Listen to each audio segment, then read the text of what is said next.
This is going to be really quick. Just wanted to let everybody know, because we were running a little bit late, we're going to swap two of the sessions.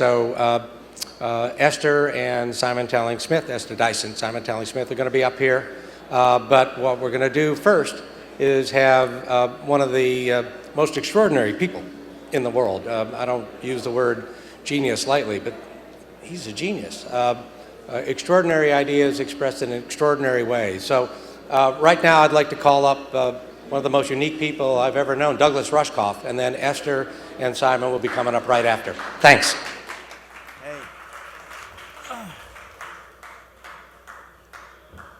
Hey. This is an interesting space from this side of things.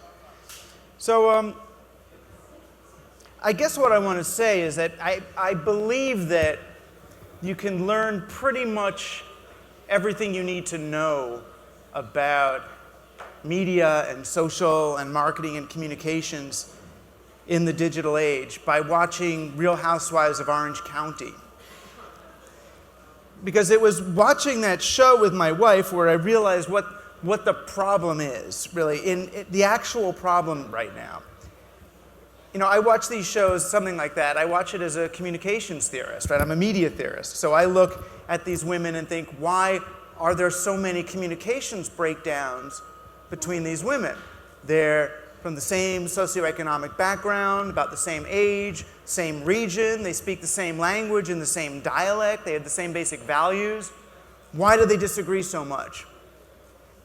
And then it occurred to me, the reason they have so many miscommunications is because their faces don't register the appropriate expressions to the things that they're saying.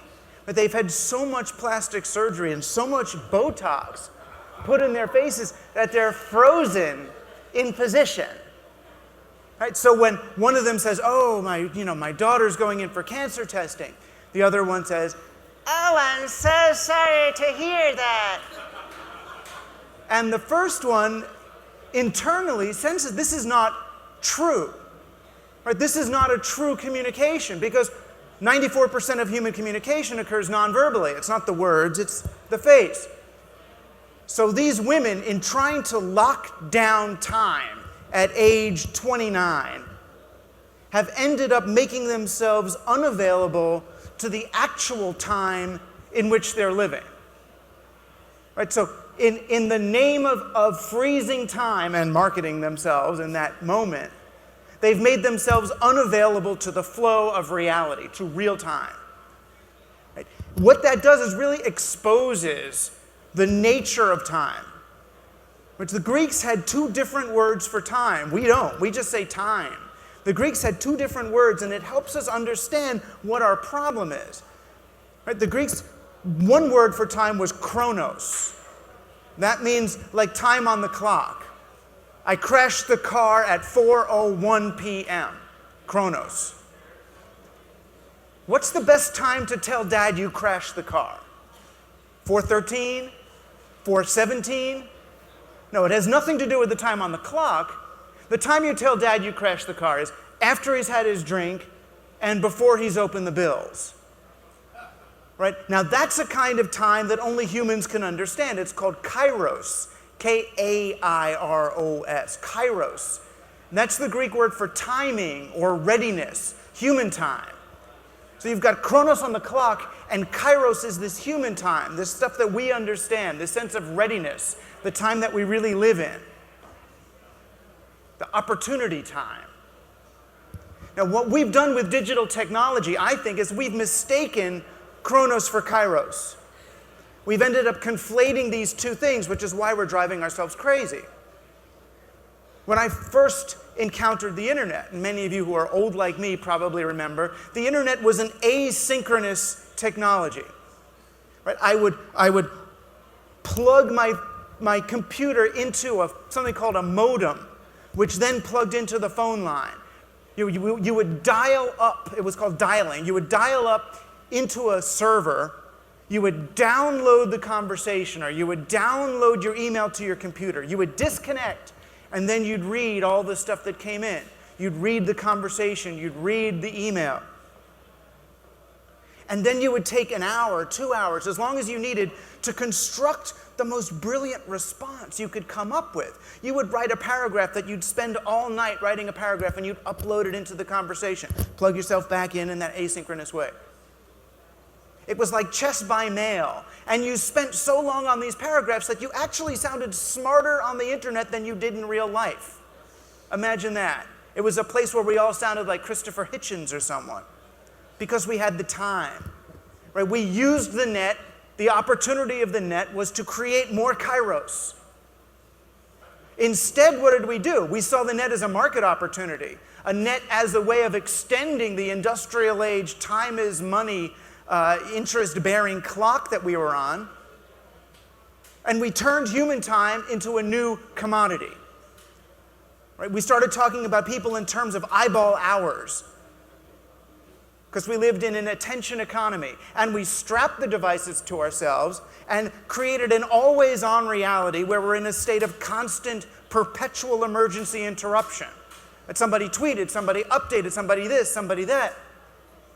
And human beings our nervous systems live in the reality that only 911 operators or air traffic controllers used to understand. This constant interruption. Oh my gosh, oh my God, oh my God, oh my God. Now, what did marketers do and communications people? Again, they tried to take industrial age notions of time and transfer them into a digital age where it doesn't make sense. The simplest way they did that was by trying to take stories and tell stories in interactive spaces. Traditional narratives, you create a character and put that character in danger and come up with a solution, and boom, the Clearasil commercial. The girl's got pimples. Oh my God, what's she going to do? The prom's coming. Oh, she finds Clearasil. That traditional narrative that marketers used doesn't work in an interactive space where people have remote controls and DVRs, where people are not watching stories, where people are in real time, where people are constantly just trying to catch up with Twitter and watch what's happening. They can't follow those stories. They won't follow those stories. And those stories fall dead. The traditional brand mythology, the poor little Keebler elves, whatever story you're telling, doesn't translate into this real-time, nonfiction, mimetic space. But the second problem, the one that we thought, or many people thought, was going to solve that, is the big data problem. Right? If narratives are working by trying to capture people and force them through a particular temporal landscape, what big data does is tries to time travel around people. Right? What's the experience of Facebook? You have your friends from second grade trying to friend you now, right? So your past is careening up towards your present. Meanwhile, Mark Zuckerberg is using big data to market to you your future. Right? So now you're being marketed products that you don't yet know you need, but they do. They know you will. So you have your past coming up and your future coming back, and you get this sense of temporal compression, the sense of being locked in with big data. And in neither of these cases is it real or appropriate. It's the same thing happening with algorithmic trading, where somebody's trying to trade, or a real person, well, remember people. People are trying to trade. Well, you're not going to buy a stock anymore because stocks don't have enough time compression. I'm going to buy a derivative because that's going to compress 30 months of time into this one purchase, so I don't have to wait for the stock to increase in value. Or I'm going to buy a derivative of the derivative, or a derivative of that derivative, a derivative of that derivative, compress more and more time, and I'm going to do my little trade. And while I do my trade, what's happening? Goldman Sachs is watching that trade and executing an order before my trade even goes through. So now I've got computers literally trading in my future. That the actions I'm taking now are in their data past. And so everybody gets frantic and starts looking for new ways. We're going to find new ways to use big data in order to figure out what's the most probable consumer trend that's going to come so we can capitalize on that. But what's the problem with using big data to do analysis of future trends? It's not just the black swan event. It's not just that past results don't indicate future performance, which is true. It's that what you do in terms of your innovation is limit your future potential to the models that you can get out of the past. Big data is always going to be a rear-view mirror. An interesting one, but a rear-view mirror through which you can find out, okay, this group of people is going to be 80% likely to go on a diet. And I can use now marketing to make sure it's 90 or 95% of those people are now going to go on a diet. But what might those 15% have done had you not? What might those 15 less predictable people have done had you not corralled them into there? And what would your 15% of unpredictable employees have done if they weren't immediately tasked to doing what our data told us is a probable outcome? I mean, you will get measurable metrics. You will get predictable results. But you will also, eventually, you're going to gravitate towards the mean because everybody's using the same data and everybody's buying the same analysis. So there's only one place you can go. You know, the last problem in the way we're analyzing this space is in thinking that brands and corporations are somehow equivalent with people. Right? Social media is a human-to-human medium, and it's great and it's fun. And I understand brands want to participate in that. Companies want to participate in that. But in essence, they can't. You know, because brands aren't people. Companies aren't people. They can chase events. You know, so Oreos can find out, oh, look, gay marriage is coming up tomorrow. Let's quickly do a campaign, and we'll get people to tweet Oreos and marriage, gay. You know, you find a thing that you can associate with. I mean, and God bless, and you wait. You know, oh, there's going to be a blackout at the Super Bowl. You know, you wait for something and try to hop onto that. But you're not a genuine participant in that. And the irony here is that while companies are still looking for these sort of brand opportunities, these highly kind of symbolic industrial age, market-driven, big data-determined opportunities, they have all these people that could be talking about them for real.